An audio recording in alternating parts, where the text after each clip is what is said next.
नमस्कार। आकाशवाणी जयपुर अजमेर से प्रस्तुत हैं प्रादेशिक समाचार।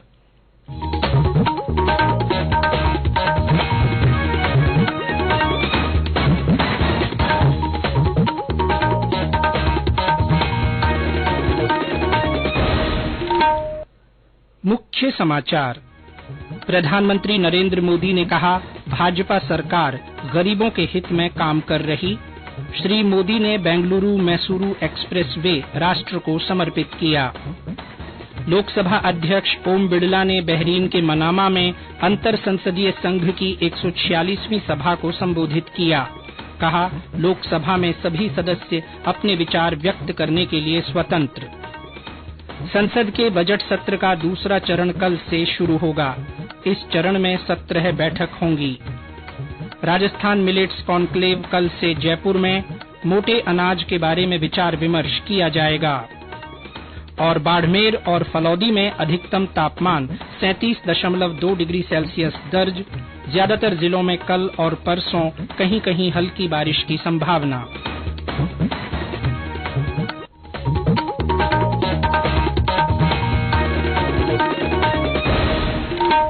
समाचारों के साथ मैं जितेंद्र सिंह पूनिया। और अब समाचार विस्तार से। प्रधानमंत्री नरेंद्र मोदी ने कहा है कि बुनियादी ढांचा विकास के लिए किए जा रहे व्यापक प्रयासों से आवाजाही आसान हुई है और रोजगार तथा निवेश में भी वृद्धि हुई है। इससे स्थानीय लोगों की आय भी बढ़ी है। श्री मोदी ने आज बंगलुरु को मैसूरू से जोड़ने वाले 10 लेन एक्सप्रेस वे का उद्घाटन करते हुए कहा कि इससे रामनगर और मांड्या में पर्यटकों की संख्या बढ़ेगी। प्रधानमंत्री ने कहा कि केंद्र और राज्य की डबल इंजन सरकार के कारण कर्नाटक में विकास की गति तेज हुई है। उन्होंने कहा कि डबल इंजन की सरकार का लक्ष्य समाज के हर वंचित वर्ग तक पहुंचना है। श्री मोदी ने कहा कि भारतीय जनता पार्टी की सरकार गरीबों के हित में काम कर रही है और आश्रय स्थल तथा जलापूर्ति संबंधित मुद्दों को प्राथमिकता दे रही है। उन्होंने कहा कि किसानों की समस्याओं पर ध्यान दिया जा रहा है और देश की वृद्धि दर तेज करने के लिए अर्थव्यवस्था के विभिन्न क्षेत्रों में भारी निवेश हो रहा है। किसानों की छोटी छोटी समस्याओं को दूर करके भी भाजपा सरकार उनकी चिंता का स्थायी समाधान कर रही है। पीएम किसान सम्मान निधि के तहत कर्नाटक के किसानों के बैंक खातों में 12,000 करोड़ रुपए सीधे ट्रांसफर किए गए हैं। यहां मंड्या के भी 2.25 लाख किसानों के बैंक खातों में 600 करोड़ रुपए केंद्र की भाजपा सरकार ने भेजे हैं। प्रधानमंत्री ने मांड्या में 2 किलोमीटर लंबा रोड शो किया। इस दौरान प्रधानमंत्री का अभिवादन करने के लिए सड़कों के दोनों ओर लोगों की कतारें लगी हुई थीं। श्री मोदी के स्वागत में बड़े बड़े कटआउट और स्वागत द्वार बनाए गए थे। रोड शो के दौरान एकत्रित हुए लोगों ने प्रधानमंत्री पर पुष्प वर्षा की। गृहमंत्री अमित शाह ने कहा है कि आतंकवाद, घुसपैठ और वामपंथी उग्रवाद को बिल्कुल बर्दाश्त नहीं करने की सरकार की नीति आगे भी जारी रहेगी। श्री शाह ने कहा कि पिछले 9 साल में सरकार ने सभी केंद्रीय सशस्त्र पुलिस बल और राज्य पुलिस को साथ लेकर आंतरिक सुरक्षा के क्षेत्र में सभी चुनौतियों का सफलतापूर्वक सामना किया है। गृहमंत्री आज हैदराबाद में हाकिमपेट में केंद्रीय औद्योगिक सुरक्षा बल सीआईएसएफ के 54वें स्थापना दिवस समारोह को संबोधित कर रहे थे। उन्होंने कहा कि कश्मीर, पूर्वोत्तर और वामपंथी उग्रवाद प्रभावित क्षेत्रों में हिंसा में बेहद कमी आई है और लोगों में विश्वास बढ़ा है। श्री शाह ने कहा कि अलगाववाद और आतंकवाद फैलाने वाले आत्मसमर्पण कर मुख्य धारा में आ रहे हैं। लोकसभा अध्यक्ष ओम बिड़ला ने कहा है कि भारत में एक मजबूत सहभागी लोकतंत्र और एक जीवंत बहुदलीय प्रणाली है, जहां लोगों की आशाएं और आकांक्षाएं निर्वाचित प्रतिनिधियों के माध्यम से अभिव्यक्त होती हैं। उन्होंने कहा कि लोकसभा में सभी सदस्य अपने विचार व्यक्त करने के लिए स्वतंत्र हैं। श्री बिड़ला आज बहरीन के मनामा में अंतर संसदीय संघ की 146वीं सभा में शांतिपूर्ण सह अस्तित्व और समावेशी समाज को बढ़ावा देना विषय पर प्रतिनिधियों को संबोधित कर रहे थे। श्री बिड़ला ने कहा कि सभी वैश्विक मुद्दों का समाधान बातचीत के माध्यम से शांतिपूर्ण ढंग से किया जाना चाहिए। उन्होंने कहा कि भारत की संसद ने हमेशा जलवायु परिवर्तन, महिला पुरुष समानता, सतत विकास और कोविड-19 जैसी महामारियों से वैश्विक चुनौतियों पर व्यापक और सार्थक वाद विवाद और विचार विमर्श किया है। श्री बिड़ला ने विश्व समुदाय से मानवता के बेहतर भविष्य के निर्माण के लिए एकजुट होने का आह्वान किया। ये समाचार आकाशवाणी जयपुर अजमेर से प्रसारित किए जा रहे हैं। समाचार बुलेटिन में आपका फिर स्वागत है। संसद के बजट सत्र का दूसरा चरण कल से शुरू होगा और अगले महीने की 6 तारीख तक चलेगा। इस सत्र के दूसरे चरण में 17 बैठकें होंगी। 1 महीने के अवकाश के बाद ये सत्र फिर से शुरू हो रहा है। इस दौरान संबंधित संसदीय स्थायी समितियों ने विभिन्न मंत्रालयों और विभागों की अनुदान मांगों की जांच की। संसद का बजट सत्र 31 जनवरी को राष्ट्रपति द्रौपदी मुर्मू के दोनों सदनों की संयुक्त बैठक को संबोधित करने के साथ शुरू हुआ था। बजट सत्र का पहला चरण 13 फरवरी तक चला था और इस दौरान 10 बैठकें हुई थीं। पहले चरण में राष्ट्रपति के संबोधन पर धन्यवाद ज्ञापन और केंद्रीय बजट 2023-24 पर चर्चा हुई थी। मुख्य निर्वाचन आयुक्त राजीव कुमार ने कहा है कि वर्ष दर वर्ष संसदीय और विधानसभा चुनाव सुचारू, स्वतंत्र और निष्पक्ष तरीके से संपन्न कराकर निर्वाचन आयोग ने अपनी सक्षमता का परिचय दिया है।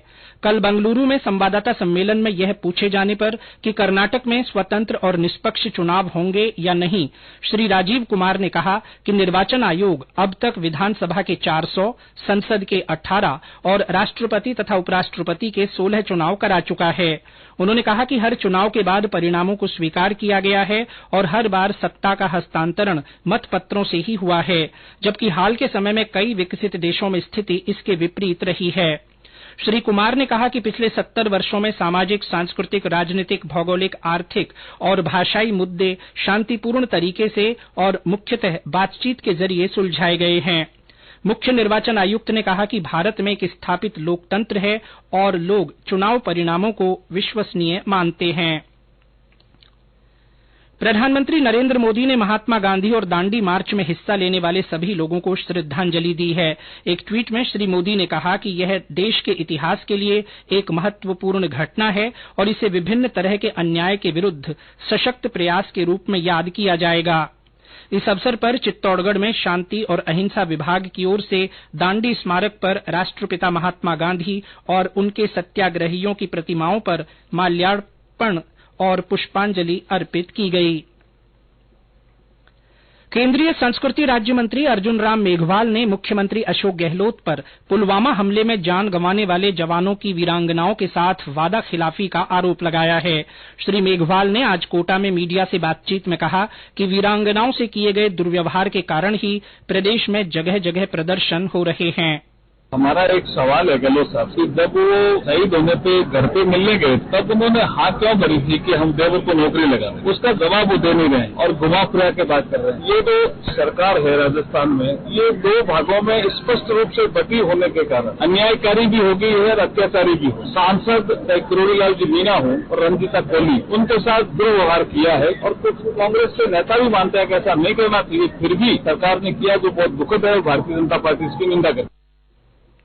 भारतीय जनता पार्टी के राष्ट्रीय उपाध्यक्ष ओम प्रकाश माथुर ने राज्यसभा सांसद डॉ किरोड़ी लाल मीणा के साथ पुलिस दुर्व्यवहार को निंदनीय बताया है। उन्होंने आज सीकर में कहा कि वे इस मुद्दे को दिल्ली तक ले जाएंगे। श्री माथुर ने प्रदर्शनकारी वीरांगनाओं के साथ पुलिस के अमानवीय व्यवहार को दुर्भाग्यपूर्ण बताया। आम आदमी पार्टी कल जयपुर में तिरंगा यात्रा का आयोजन करेगी। इसका नेतृत्व पार्टी के राष्ट्रीय संयोजक और दिल्ली के मुख्यमंत्री अरविंद केजरीवाल और पंजाब के मुख्यमंत्री भगवंत मान करेंगे। इस मौके पर श्री केजरीवाल और श्री मान जनसभा को संबोधित करेंगे। मुख्यमंत्री अशोक गहलोत ने सिरोही में पशु चिकित्सा विज्ञान महाविद्यालय खोलने की स्वीकृति दी है। श्री गहलोत ने महाविद्यालय के संचालन तथा शैक्षणिक गतिविधियों के लिए 58 नए पदों के सृजन और 10 करोड़ 16 लाख रुपए की मंजूरी दी है। भारतीय वायुसेना की ओर से आज श्रीगंगानगर के सूरतगढ़ एयरफोर्स स्टेशन पर वायुसेना की सूर्य किरण एरोबेटिक टीम ने करतब दिखाए। सूर्य किरण टीम में 9 हॉक एयरक्राफ्ट शामिल हुए। कार्यक्रम में वायुसेना के हवाई जहाजों और हथियारों की प्रदर्शनी भी लगाई गई। एयर शो का आयोजन युवाओं में वायुसेना के प्रति जागरूकता पैदा करने के लिए किया गया। इस अवसर पर विभिन्न स्कूलों के विद्यार्थियों, युवाओं और अन्य लोगों ने जवानों का उत्साहवर्धन किया। जोधपुर जिले के पीलवा गांव में आज दोपहर बाद जोधपुर से फलौदी जाते समय वायुसेना के हेलीकॉप्टर की इमरजेंसी लैंडिंग करवाई गई। हेलीकॉप्टर में 18 से 20 वायु सैनिक सवार थे। तकनीकी खराबी के कारण एक खेत में ये लैंडिंग करवाई गई। मामले की जानकारी मिलते ही लोहावट और देचू पुलिस मौके पर पहुंच गई। राजस्थान मिलेट्स कॉन्क्लेव का आयोजन कल से जयपुर के राज्य कृषि प्रबंध संस्थान में किया जाएगा। भारत की पहल पर संयुक्त राष्ट्र संघ ने 2023 को अंतर्राष्ट्रीय मोटा अनाज वर्ष घोषित किया है। मोटा अनाज पोषण के मामले में दूसरे खाद्यान्नों से बेहतर है और इनके उपयोग से कुपोषण, मोटापा और मधुमेह से बचाव में सहायता मिलती है। बाजरा उत्पादन में राजस्थान देश में पहले स्थान पर और ज्वार उत्पादन में तीसरे स्थान पर है। इस कॉन्क्लेव में देश के प्रतिष्ठित संस्थान, वैज्ञानिक, प्रगतिशील किसान और इस क्षेत्र की कंपनियों के प्रतिनिधि विचार विमर्श करेंगे। आकाशवाणी समाचार जयपुर ने अपने श्रोताओं में मोटा अनाज के प्रति जागरूकता के लिए संदेश श्रृंखला शुरू की है। इसमें श्रोता संदेश भेजकर बता सकते हैं कि वे अपने भोजन में मोटा अनाज किस तरह काम में लेते हैं। आज का संदेश हमें जोधपुर से महबूब खान ने भेजा है। मैं महबूब खान जोधपुर से बोल रहा हूँ। मोटा अनाज, बाजरे का छोकरा बढ़िया घी से चिपड़ कर उसको कांगड़िया पंक्तिया की सब्जी या काचरे फली की सब्जी या कड्डी के साथ खाने से बहुत स्वादिष्ट और अच्छा लगता है। और बाजरे का छोकरा इल्ली के तेल में चूर कर एकदम उसमें दूध डालकर चूरमा खाने से शरीर में ताकत अच्छी आती है और हार्ट बीपी शुगर में भी फर्क पड़ता है।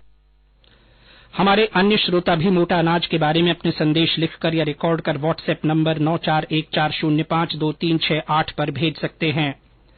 बीकानेर राज परिवार की राजमाता सुशीला कुमारी का आज अंतिम संस्कार किया गया। उनकी पौत्री और विधायक सिद्धि कुमारी ने उन्हें मुखाग्नि दी। राजमाता की अंतिम यात्रा जूनागढ़ किले से रवाना हुई, जिसमें बड़ी संख्या में लोग शामिल हुए। चूरू जिले के तालछापर कृष्ण मृग अभ्यारण्य से प्रवासी पक्षी कुरजा की वापसी होना शुरू हो गई है। ये प्रवासी पक्षी मंगोलिया, कजाकिस्तान और साइबेरिया जैसे बर्फीले देशों से हर साल तालछापर आते हैं। और ब्यौरा हमारे संवाददाता से। ये प्रवासी पक्षी कुरजा, मंगोलिया, कजाकिस्तान और साइबेरिया आदि बर्फीले देशों से यहाँ पर 4 महीने वहाँ की सर्दी से बचने के लिए आते हैं। इस बार 3000 से अधिक यहाँ प्रवास के लिए ये पक्षी आए, जो वापिस अपने देश लौटने लगे हैं। आज प्रातः 2 झुंडों को उड़ान भरते हुए देखा गया। कुरजा पक्षियों को देखने के लिए देशी और विदेशी सैलानी यहाँ खूब आते हैं। देश का एकमात्र तालछापर कृष्ण मृग अभयारण्य है, जहाँ पर काले हिरण व विदेशी पक्षी कुरजा एक साथ विचलन करते हैं। श्रवण शर्मा, आकाशवाणी समाचार, चूरू। प्रदेश में ज्यादातर भागों में अधिकतम तापमान औसत से 2 से 6 डिग्री सेल्सियस ऊपर दर्ज किया जा रहा है। पिछले 24 घंटों में सबसे ज्यादा तापमान बाड़मेर और जोधपुर के फलौदी में 37.2 डिग्री सेल्सियस दर्ज किया गया। एक नए पश्चिमी विक्षोभ के प्रभाव से जोधपुर संभाग और श्रीगंगानगर तथा हनुमानगढ़ जिलों में कल आंधी के साथ हल्की बारिश होने की संभावना है। मौसम केंद्र जयपुर के निदेशक डॉ राधेश्याम शर्मा ने बताया कि उदयपुर, अजमेर, कोटा और जयपुर संभाग में कल और परसों मेघ गर्जन के साथ कहीं कहीं हल्की बारिश और 1-2 स्थानों पर अचानक तेज हवाएं चलने के आसार हैं। कि एक कमजोर पश्चिमी विक्षोभ के प्रभाव से 13-14 मार्च को कुछ स्थानों पर छुटपुट थंडरस्टॉर्म एक्टिविटी होने की संभावना है। 13 मार्च को बीकानेर संभाग के उत्तरी भाग, वहीं जोधपुर संभाग के बाड़मेर, जालौर और आसपास के इलाकों में दोपहर बाद हल्के दर्जे की थंडरस्टॉर्म एक्टिविटी हो सकती है। 13 और 14 मार्च को जयपुर, भरतपुर, शेखावत के इलाके में भी ठंडक के साथ में हल्के दर्जे की बारिश की संभावना है। इसके अलावा एक और नया पश्चिमी विक्षोभ 16-17 मार्च से शुरू होगा और उसका असर 3-4 दिनों तक राजस्थान में देखने को मिलेगा और आगामी सप्ताह में मध्यम दर्जे की बारिश और कहीं कहीं अचानक तेज हवाएं और थंडरस्टॉर्म गतिविधियां देखने को मिलेगी। और अंत में मुख्य समाचार एक बार फिर। प्रधानमंत्री नरेंद्र मोदी ने कहा है कि भाजपा सरकार गरीबों के हित में काम कर रही है। श्री मोदी ने बेंगलुरु मैसूरू एक्सप्रेसवे राष्ट्र को समर्पित किया। लोकसभा अध्यक्ष ओम बिड़ला ने बहरीन के मनामा में अंतर संसदीय संघ की 146वीं सभा को संबोधित किया। श्री बिड़ला ने कहा कि लोकसभा में सभी सदस्य अपने विचार व्यक्त करने के लिए स्वतंत्र हैं। संसद के बजट सत्र का दूसरा चरण कल से शुरू होगा। इस चरण में 17 बैठकें होंगी। राजस्थान मिलेट्स कॉन्क्लेव कल से जयपुर में आयोजित होगा। इसमें मोटे अनाज के बारे में विचार विमर्श किया जाएगा। और बाड़मेर और फलौदी में अधिकतम तापमान 37.2 डिग्री सेल्सियस दर्ज हुआ। ज्यादातर जिलों में कल और परसों कहीं कहीं हल्की बारिश की संभावना है। इसी के साथ प्रादेशिक समाचार बुलेटिन समाप्त हुआ। नमस्कार।